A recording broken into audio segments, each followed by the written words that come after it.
As a kid growing up in Fairfax County, Virginia, I had always heard the whispers about Bunnyman Bridge. Nestled deep within the woods, this old, rickety bridge had a reputation that could send chills down anyone's spine. The stories were always the same: a man in a tattered bunny costume haunting the bridge, leaving behind a trail of eerie sightings and strange occurrences. Skeptics called it an urban legend, but those who had seen him, well, they had a different story to tell. It was a crisp autumn evening when I decided to investigate the legend for myself. Armed with nothing but a flashlight and my curiosity, I made my way through the dense woods. The path was narrow and twisted, the moonlight barely piercing through the thick canopy of trees. Every rustle of leaves, every snap of a twig, made my heart race a little faster. As I approached the bridge, an unsettling silence fell over the forest. The air grew colder, and a faint, musty smell wafted through the breeze. The bridge itself was a relic of the past, old, creaky, and covered in overgrown ivy. It was then that I saw it, a flash of white, barely visible through the darkness, darting across the bridge. I froze, my breath catching in my throat. Could it be the Bunnyman? I shook off the thought, telling myself it was just my imagination playing tricks on me. But deep down, I knew something was off. The stories had to come from somewhere, didn't they? I decided to venture onto the bridge, each step echoing ominously in the silence. The further I went, the more the unease grew, until I reached the center. Suddenly, a gust of wind howled through the trees, and the temperature dropped even further. My flashlight flickered, casting eerie shadows that danced on the wooden planks. Then, I heard it, a soft, almost inaudible sound. It was a faint scratching, like nails on a chalkboard, coming from beneath the bridge. My heart pounded in my chest as I slowly knelt down, peering through the gaps between the planks. And there it was, a pair of glowing eyes staring back at me from the darkness below. My blood ran cold as I stumbled backward, dropping my flashlight. It rolled away, its beam illuminating the figure just for a split second, a tall, gaunt man in a ragged bunny suit, his eyes glowing with an unnatural light. I scrambled to my feet, my mind racing. This was no urban legend.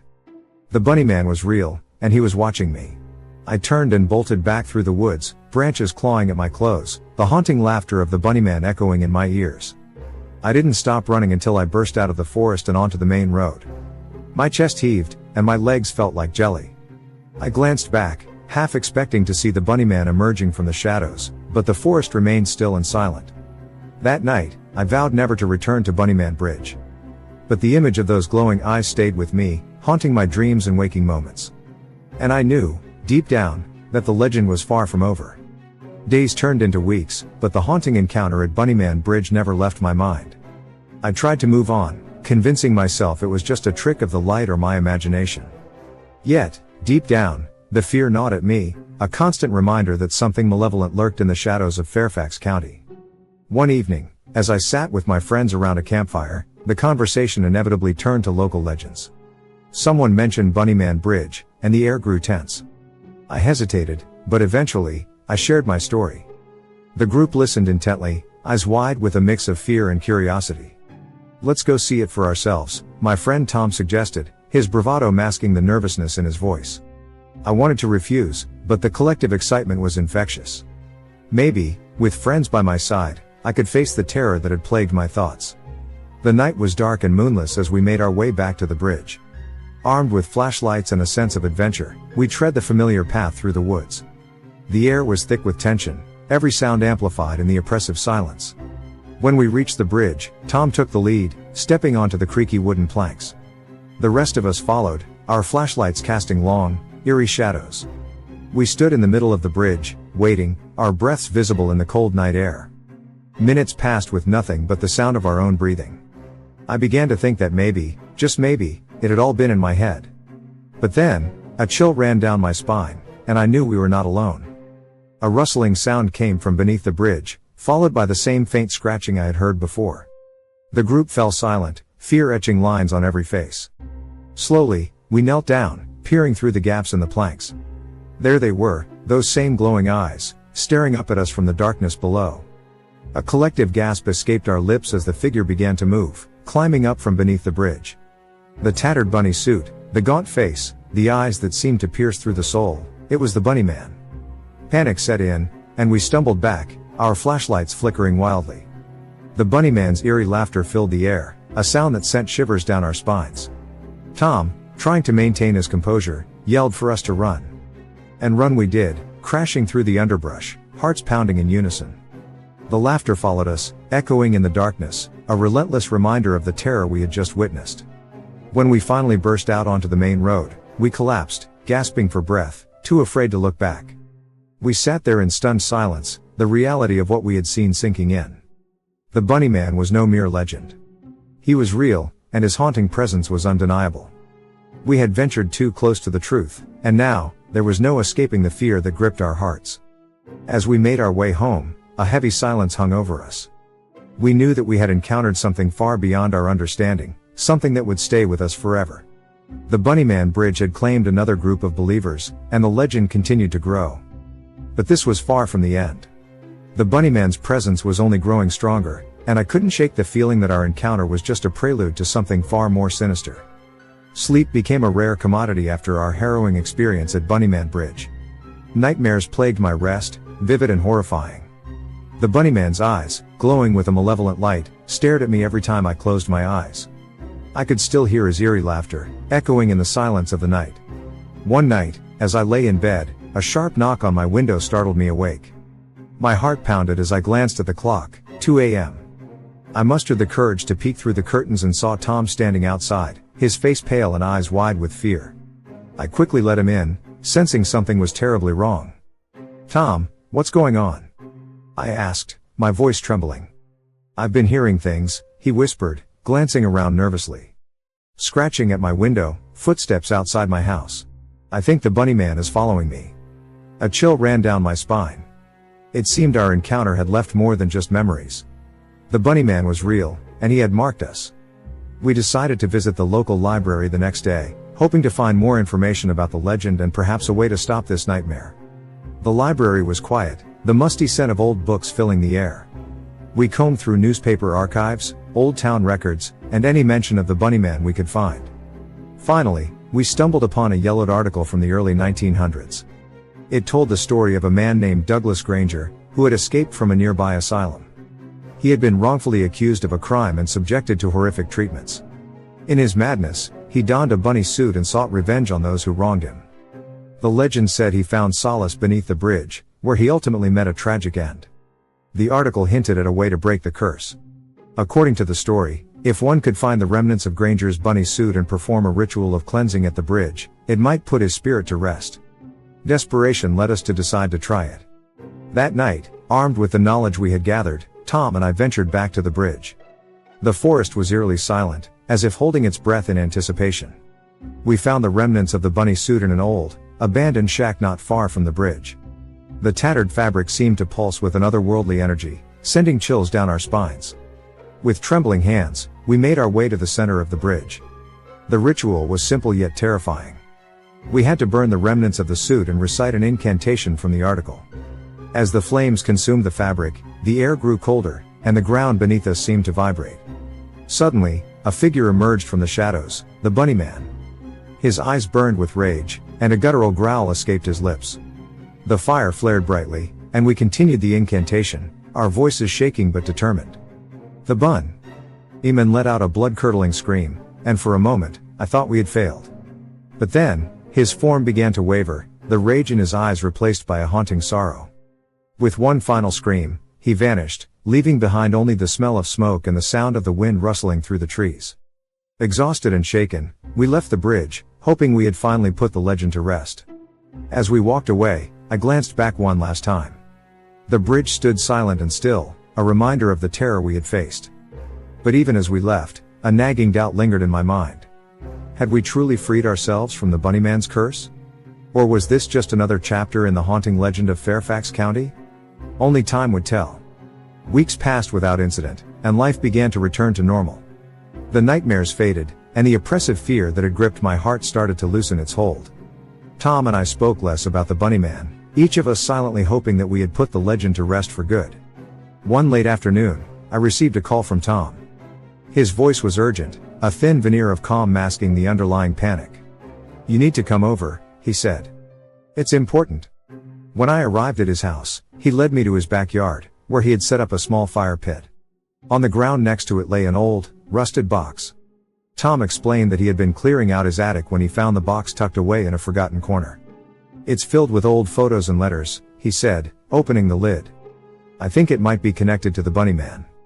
We sifted through the contents of the box, our hands trembling with anticipation. Among the yellowed photographs and brittle letters, we found a journal belonging to Douglas Granger. The entries were erratic, filled with ramblings about betrayal, revenge, and a deep, consuming anger. As we read, a pattern began to emerge. Granger had been a brilliant mind, a man of science and innovation, but his genius was overshadowed by his growing paranoia. He believed that those around him were conspiring against him, leading to his eventual institutionalization. The bunny suit, a symbol of his lost innocence and sanity, became his armor against the world. One entry stood out among the rest. It detailed a final experiment, a ritual designed to transcend the boundaries of life and death. Granger believed that by performing this ritual, he could achieve immortality, but something had gone terribly wrong. Instead of granting him eternal life, it had bound his spirit to the bridge, trapping him in a state of perpetual torment. As the sun dipped below the horizon, Tom and I knew what we had to do. The ritual we performed weeks ago had only scratched the surface. To truly free Granger's spirit, we needed to complete his final experiment, to reverse the binding ritual and release his soul. That night, we returned to Bunnyman Bridge, armed with the journal and a renewed sense of purpose. The air was thick with anticipation, the forest eerily silent as we approached the bridge. Following Granger's instructions, we gathered the necessary items: candles, a vial of river water, and a fragment of the bridge itself.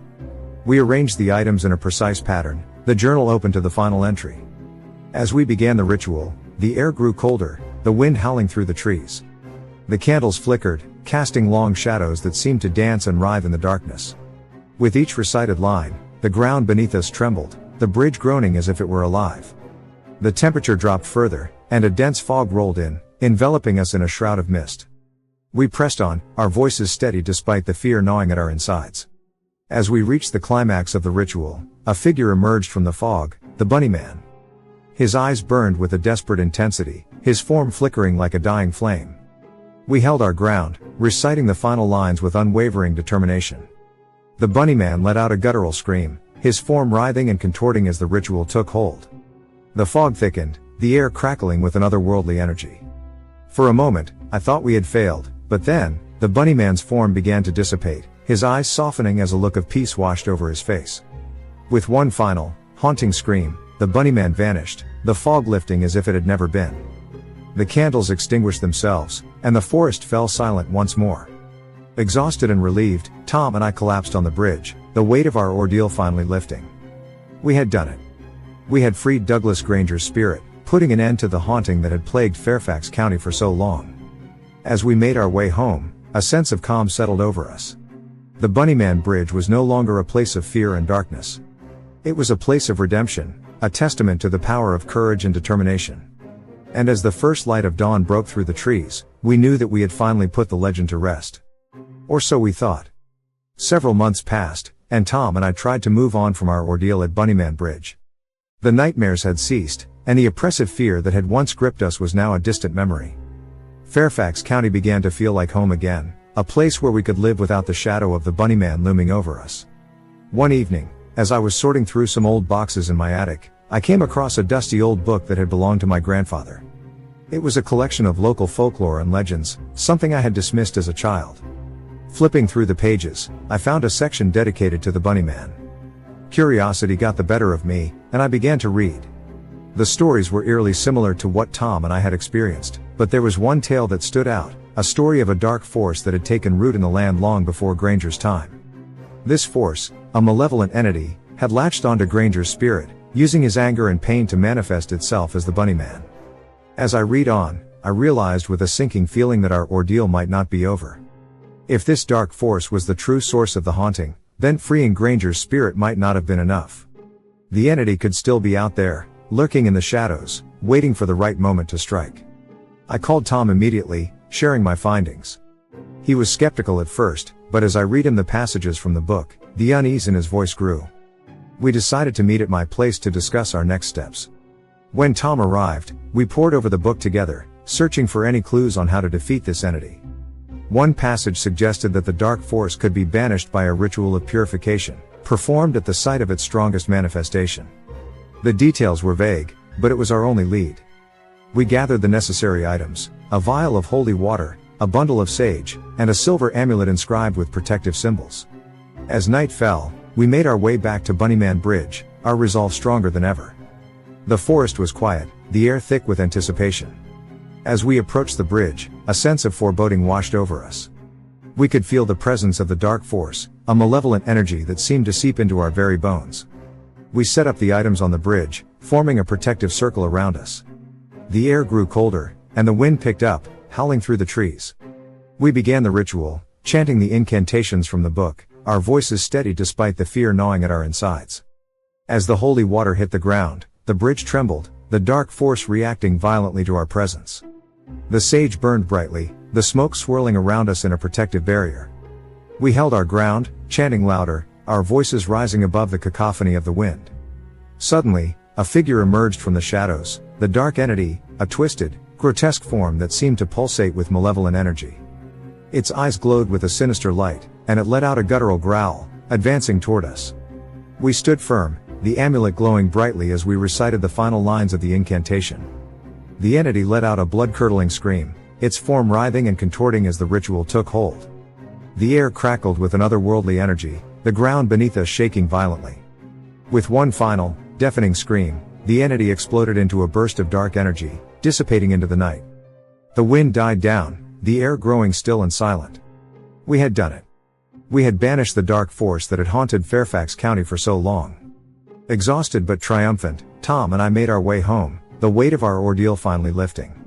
As we walked, a sense of peace settled over us. The Bunnyman Bridge was no longer a place of fear and darkness. It was a place of redemption, a testament to the power of courage and determination. But even as we left, a small part of me couldn't shake the feeling that this might not be the end. The dark force had been powerful, ancient, and who knew what other secrets the land held. But for now, we were free, and that was enough.